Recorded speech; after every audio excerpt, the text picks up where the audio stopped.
అస్మద్గురుభ్యో నమః.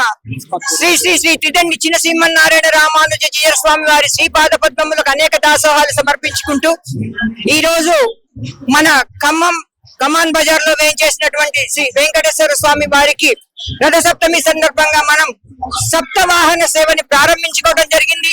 ఇది గతంలో తిరుమలలో ఎప్పుడు నుంచి మనకి అనాదిగా వస్తున్నదే. సప్తగిరీషునికి సప్తవాహన సేవ అన్నది అది మనకి ఈ రోజు అపర తిరుమలగా కీర్తించబడుతున్నటువంటి మన వెంకటేశ్వర స్వామి దేవాలయంలో ఇది ప్రారంభం కావటం మనందరికీ మహదానందం. ఎంత మంది భక్తులు ఉత్సాహంగా ఆనందంగా పాల్గొని ఈ సూర్యప్రభ వాహనాన్ని సేవించుకొని చాలా ఆనందపడుతున్నారు. ఈ ఒక ఆధ్యాత్మిక శోభ ఇక్కడ వెళ్లి విరుస్తున్నది. అలాగే ఇంకా మనకి 6 వాహనాల సేవలు ఉన్నాయి. రాత్రికి చంద్రప్రభ వాహన సేవతోటి ఈ రథ సప్తమి వేడుకలు ముగిస్తాయి. కాబట్టి ఇంకా మిగిలిన అన్ని సేవలలో కూడా